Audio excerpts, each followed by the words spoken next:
Good morning, students. Today we have to talk about the sex determination in various organisms. Dear students, for determining any characteristic feature, we have the genes in our chromosomes. आप सभी को मालूम है कि जब हमें कोई भी कैरेक्टरिस्टिक फीचर रिप्रेजेंट करना होता है किसी ऑर्गेनिज्म में, अगर रिप्रेजेंट होता है, ठीक है, तो वो जीन्स के द्वारा ही रिप्रेजेंट होता है. And the genes are always present on DNA of the chromosomes. Chromosomes के डीएनए पर प्रेजेंट होते हैं ये सारे जीन्स, और हर एक जीन अपने आप में एक कैरेक्टरिस्टिक फीचर को शो करता है.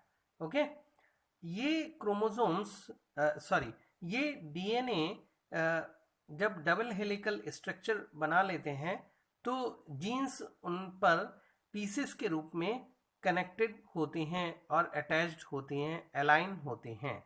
ठीक है, जब डबल हेलिकल स्ट्रक्चर बन जाता है उसके बाद में डीएनए अपना कॉम्पैक्ट स्ट्रक्चर बनाता है और थ्रेड लाइक स्ट्रक्चर क्रोमेटिड्स का रूप ले लेता है. ठीक है, जो कि सुपर कॉइल्ड नेचर होता है डीएनए का. जब सुपर कॉइलिंग हो जाती है that means DNA has become more compact और क्रोमेटिड्स के रूप में उसका फॉर्मेशन हो जाता है. ठीक है, तो इस तरीके से chromatids when they are attached together and forming two chromatids, okay, and the center body which is making attached to these two different chromatids, and they are known as centromeres. उन्हें सेंट्रोमियर कहा जाता है.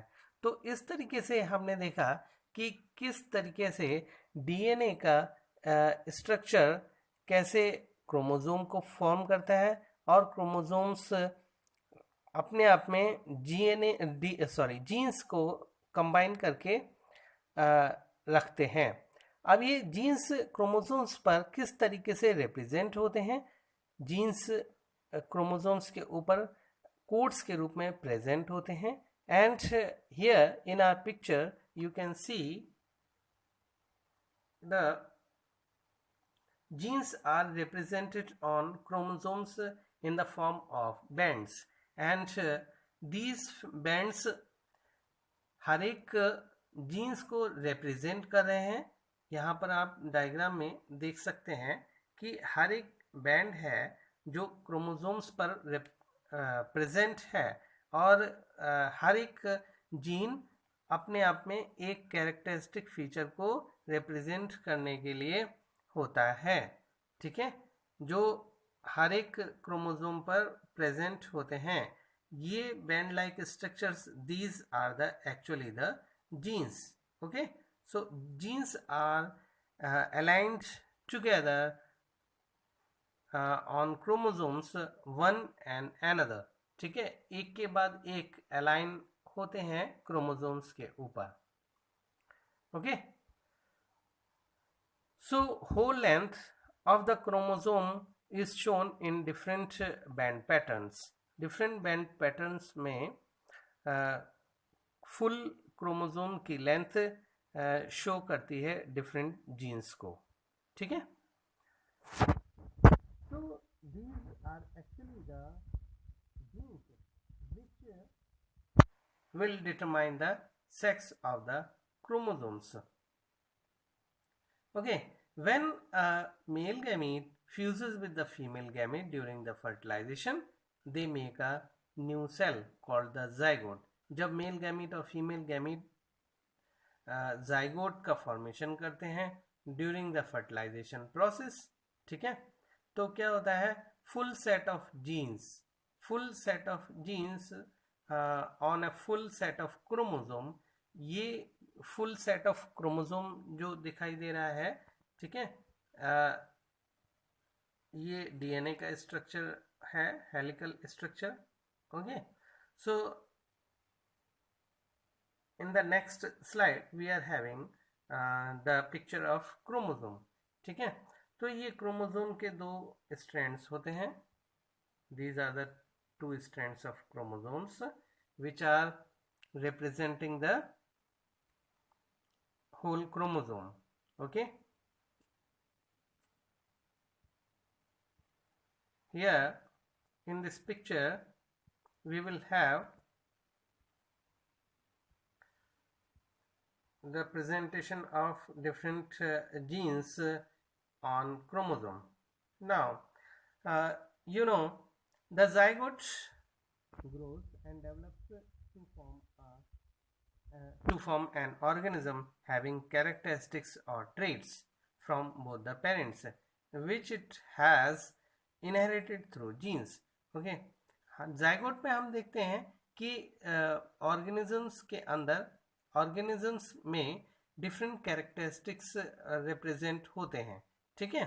Organisms के zygote में different characteristic features represent होते हैं and that are coming from both the parents, और दोनों ही पेरेंट्स से ये फीचर्स आते हैं, ओके, जो कि इनहेरिटेड होते हैं जाइगोट में। किसके द्वारा इनहेरिट होते हैं?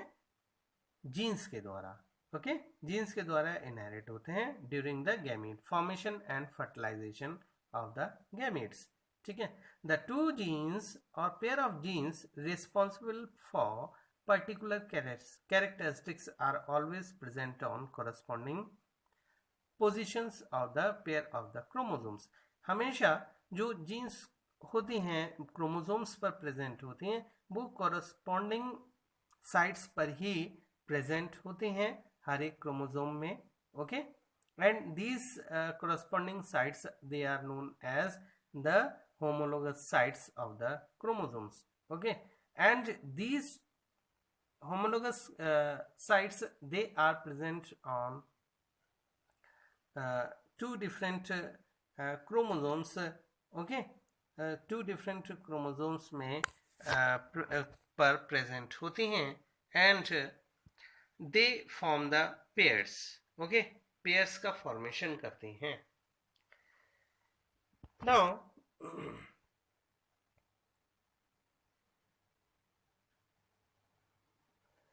as you know, different characteristic features, they are represented by different types of genes, or you can say particular type of gene is exhibiting or representing a particular type of character. In humans, blood group is also a type of a characteristic feature, okay, which is being represented by the different antigens or different types of groups, okay. Human beings में आपने देखा है कि ए, B, ओ और and A B type का जो blood group होता है, these 4 types of blood groups are present. ये ब्लड ग्रुप्स का कैरेक्टरिस्टिक फीचर होता है वो एंटीजेंस के बेसिस पर होता है, or you can say antigens are the proteins which are present in particular type of blood group, okay, particular type के blood group में कुछ specific type की एंटीजन प्रोटीन्स प्रेजेंट होती हैं। उन प्रोटीन्स के बेसिस पर हम उनको ब्लड ग्रुप्स टाइप असाइन करते हैं। अगर किसी ब्लड ग्रुप में ए टाइप की जीन और प्रोटीन प्रेजेंट होती है तो हम ऐसे ब्लड ग्रुप को ए टाइप का ब्लड ग्रुप कहते हैं, ठीक है। और इसी तरीके से the names which are given, they are representing actually the antigens present और antigenic proteins present in them. ऐसे हर ब्लड ग्रुप में जो टाइप होता है वो ये रिप्रेजेंट करता है कि उस टाइप के ब्लड ग्रुप में कौन सी एंटीजन प्रोटीन्स प्रेजेंट है, ओके। तो इस तरीके से ब्लड ग्रुप ह्यूमंस में 4 टाइप्स का हो जाता है and that is represented by the particular type of genes, ठीक है। ये पर्टिकुलर टाइप की जीन्स के द्वारा निर्धारित होता है, डिसाइड होता है, ठीक है। Now the genes which are responsible, they will be definitely representing a particular type of blood group, okay, so that will be able to synthesize particular type of antigen proteins, okay। ये jeans जिस blood group में जिस तरीके का present होता है वो उसी तरीके की प्रोटीन को या फिर एंटीजन प्रोटीन्स को सिंथेसिस करने के लिए रिस्पॉन्सिबल होता है। तो इस तरीके से ह्यूमंस के ब्लड ग्रुप्स में 4 टाइप्स के ब्लड ग्रुप्स होते हैं, A type, B type, O type and A B type, okay. और हर एक जीन के लिए 2 ट्रेट्स अवेलेबल होते हैं, okay. The genes for blood group are donated by IA। A is a subscript and B is also a subscript, ठीक है। तो I के ऊपर A या फिर B represented होगा, ठीक है। If a genotype is IA और IA, okay, या IA और I0, then the blood group will be A type, okay। Blood group A type के लिए 2 एलील्स की जरूरत होती है, जो कि एक पेरेंट से IA आता है और दूसरे पेरेंट से IA आता है, और दोनों एलील्स मिलकर एक पेयर ऑफ एलील का फॉर्मेशन करते हैं, which is responsible for presentation of one character. और हर एक कैरेक्टर को रिप्रेजेंट करने के लिए एक पेयर ऑफ एलील की जरूरत होती है। यहाँ पर आप देख रहे हैं one pair of allele is presented here, okay। अगर एक टाइप का एक पेयर एलील प्रेजेंट है तो उसमें या तो IA एंड IA प्रेजेंट होगा या IA और IO प्रेजेंट होगा ए टाइप के ब्लड ग्रुप को प्रेजेंट करने के लिए, ओके। IA 2 डिफरेंट एंटीजेंस हैं which are coming with respective allele from 2 different respective parents, ठीक है। IA एक पेरेंट से आ रहा है, ओके, और IA दूसरे पेरेंट से आता है, ठीक है। तो इस तरीके से दोनों alleles they are coming from 2 different parents and respectively they are coming and joining to form a zygote and aggregating to form a particular type of group, okay। Sometimes one parent is contributing only one type of allele IA and another type of parent is not able to contribute the allele, okay। So the combination for the same character, so the combination will be IAO, okay, IA0, that means that blood group will be having only one antigen IA and the other antigen will not be present in them। तो इस तरीके के blood group को हम ए type का ही blood group बोलेंगे, क्योंकि इसमें भी एटलीस्ट एक एंटीजन प्रोटीन प्रेजेंट है। एक एलील पर एक एंटीजन प्रोटीन रिप्रेजेंट हो रही है, इसीलिए हम इसको ए टाइप का ब्लड ग्रुप कहेंगे।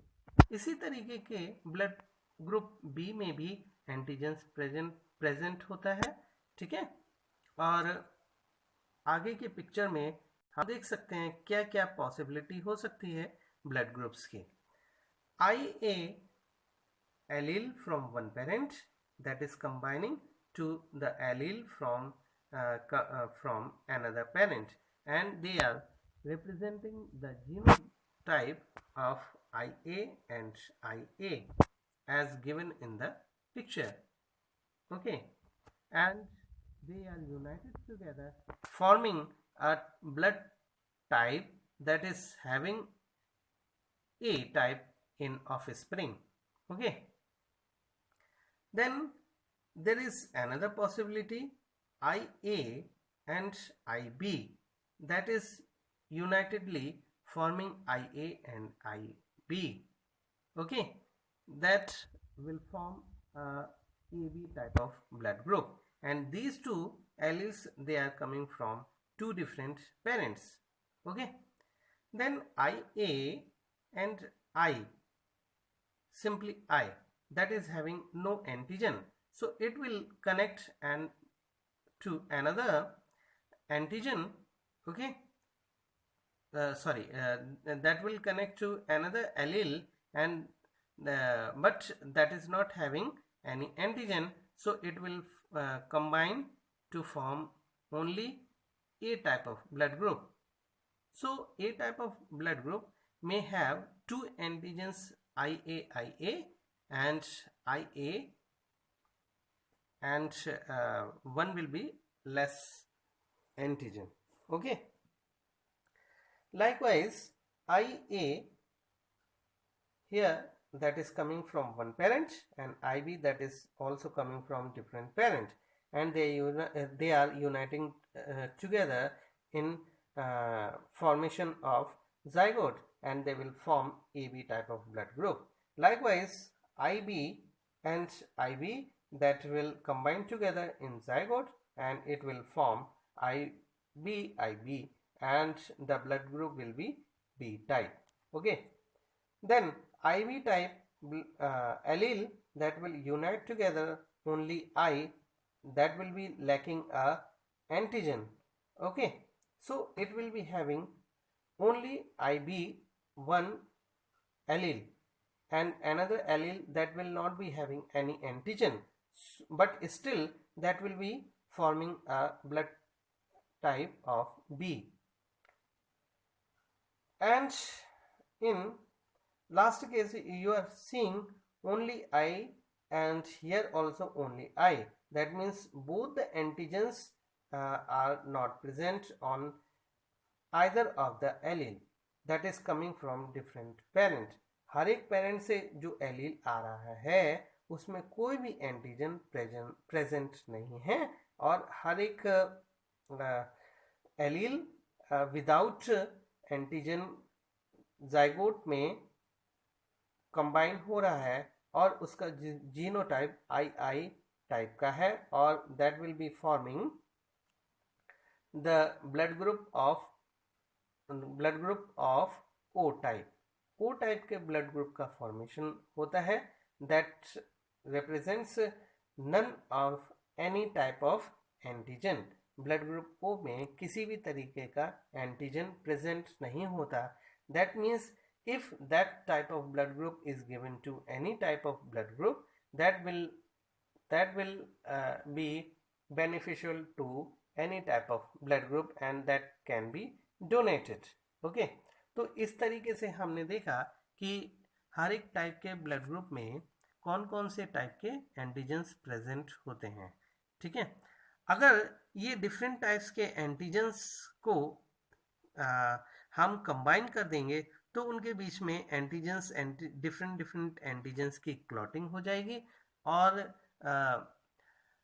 RBCs they will clump together, और आरबीसीज क्लम्प होके एक गुच्छे का निर्माण कर देंगे, and the clotting will be formed in blood, और ब्लड में क्लॉटिंग हो जाएगी, and the organism will not be able to survive. ठीक है, और इंडिविजुअल विल आगे फर्दर सर्वाइव नहीं कर पाएगा. तो इसीलिए उसी टाइप का एंटीजन का ब्लड ग्रुप दिया जाता है जिस टाइप का इंडिविजुअल में ऑलरेडी प्रेजेंट होता है, to avoid the clotting of the blood cells. Okay, blood cells की क्लॉटिंग को अवॉइड करने के लिए उसी टाइप का ब्लड ग्रुप ऑर्गेनिज्म में या इंडिविजुअल में डोनेट किया जाता है. ओके, तो इस तरीके से only blood O type is the universal donor. वो तो दिया जा सकता है किसी भी ऑर्गेनिज्म में, because it is not having any type of antigen present on it. ठीक है, ऑन इट्स आरबीसीज, उसके आरबीसीज में किसी भी तरीके का एंटीजन प्रेजेंट नहीं है, इसलिए वो किसी भी टाइप के इंडिविजुअल को दिया जा सकता है. That is the universal donor. Now, the sex determination. The process by which the sex of the person is determined is called the sex determination. Sex determination क्या होता है? Sex determination होता है कि किसी भी ऑर्गेनिज्म में किस तरीके का ऑर्गेनिज्म है, उसका सेक्स क्या है, ठीक है, आइदर दैट इज मेल और फीमेल. ओके, तो इस तरीके से सेक्स को डिटरमाइन करने के लिए क्रोमोसोम्स रिस्पॉन्सिबल होते हैं. तो क्रोमोसोम्स, कौन से टाइप के क्रोमोसोम्स को हम सेक्स डिटरमाइनिंग क्रोमोसोम्स कहते हैं? They are actually the sex chromosomes, and sex chromosomes are the X chromosomes actually.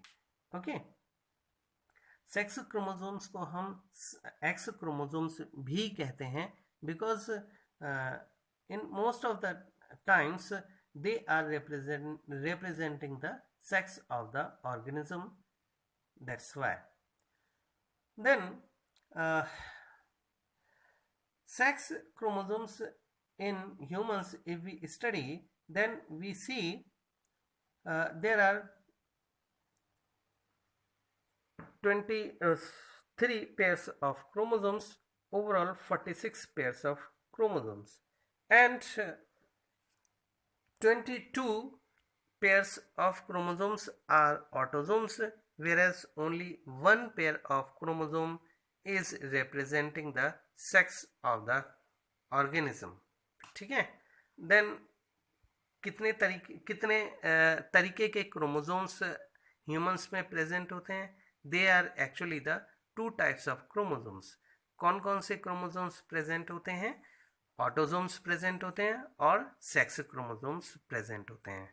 Autosomes 22 number of pairs होते हैं और एक pair of chromosome sex chromosomes का होता है. तो इस तरीके से 23 pairs of chromosomes human beings में प्रेजेंट होते हैं और टोटल 46 क्रोमोसोम्स प्रेजेंट होते हैं.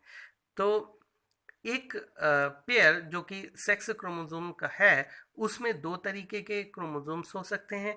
या तो दोनों ही XX टाइप के क्रोमोसोम्स हो सकते हैं और एक पेयर बनाते हैं, या फिर X एंड Y टाइप का पेयर हो सकता है. जब XX टाइप का पेयर ऑफ क्रोमोसोम्स होता है तो वो इंडिविजुअल फीमेल को रिप्रेजेंट करता है, और XY टाइप का क्रोमोसोम कॉम्बिनेशन होता है तो वो इंडिविजुअल मेल को रिप्रेजेंट करता है. Okay, now a sperm that is carrying X chromosome fertilizes an ovum, then the child will be born as girl. Okay, a person is having sperm and that is having only Y chromosome, so it will fertilize an ovum and that will form a boy child. Okay, it is the sperm which determines the sex of the child in human beings. Okay, now the determination of sex by the environmental factors. ऐसा नहीं है हर समय हर बार internal factors ही responsible होते हैं सेक्स को डिटरमाइन करने के लिए. There are some other factors also which are environmental factors. Okay, environmental factors भी सेक्स को डिटरमाइन करते हैं समटाइम्स. फॉर एग्जांपल अगर हम रेप्टाइल्स की बात करते हैं तो रेप्टाइल्स में टर्टल की बात करते हैं, Chrysemys picta, that is the representative of different type of sex. Okay, which is representing the environmental factors for determining the sex. Okay, इनमें environmental factors का रोल बहुत important होता है सेक्स डिटरमिनेशन के लिए. अगर इनके फर्टिलाइज्ड एग्स को हम incubation temperature, high incubation temperature पर रखते हैं तो इनमें फीमेल प्रोजेनी डेवलप होने की प्रोबेबिलिटी बढ़ जाती है और the sex will be of female. ठीक है।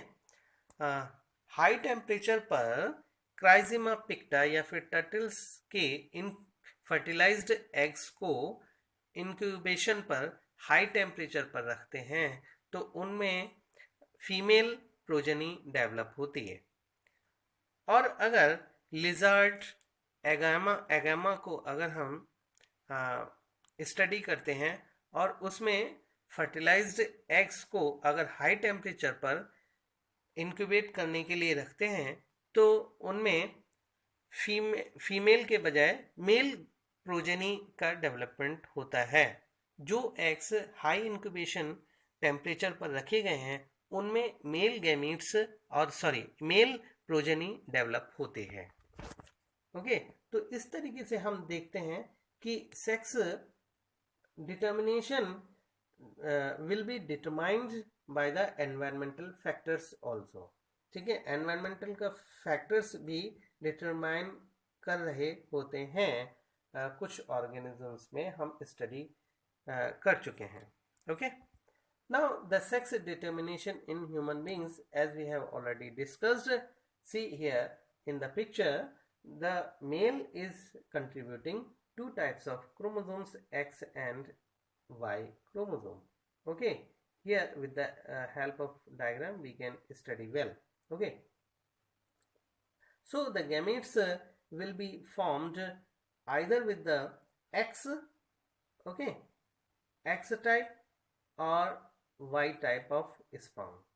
Okay, sperm में या तो X type का क्रोमोसोम प्रेजेंट होगा या वाई टाइप का क्रोमोसोम प्रेजेंट होता है। And female that will be having XX type of sex chromosomes. Okay, इनमें ओनली X टाइप के गैमीट्स या फिर एग का फॉर्मेशन होता है। एग्स में ओनली वन एक्स का क्रोमोसोम प्रेजेंट होगा। ओके, और X टाइप के स्पर्म से X टाइप का एग अगर फ्यूज करता है तो the combination of the zygote will be XX type and the child will B female. Okay, and if अगर Y टाइप का chromosome with the sperm unite करता है X टाइप के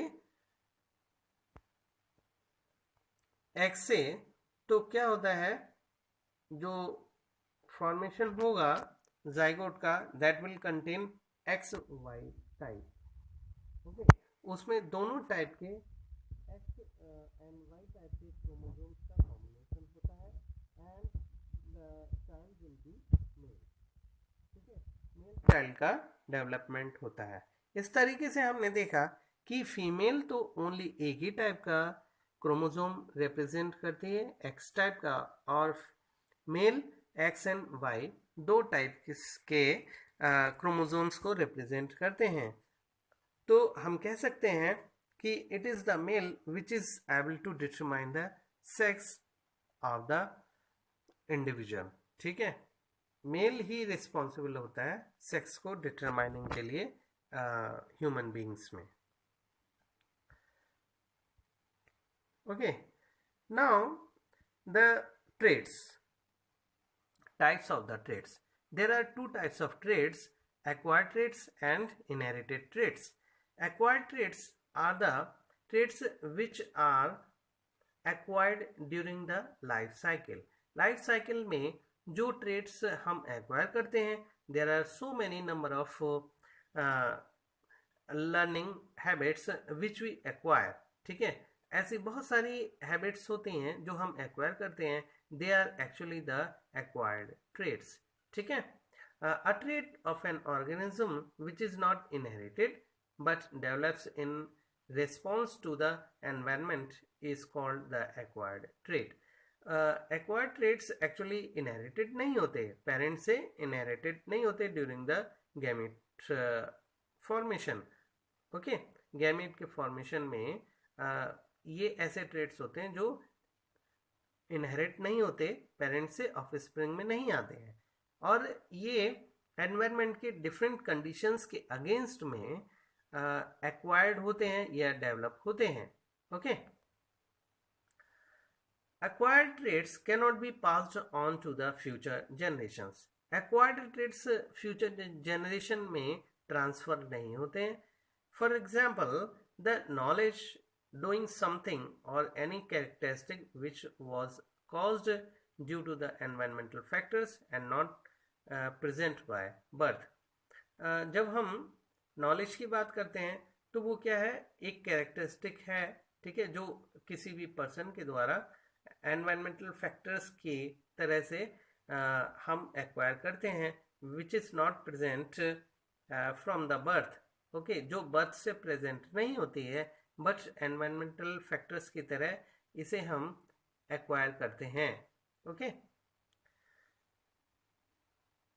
A trait of an organism which is caused by the change in its DNA or gene is called the inherited trait.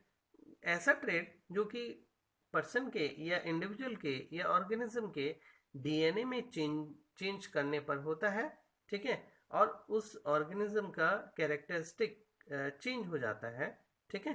तो ऐसे type के trait को हम inherited trait कहते हैं.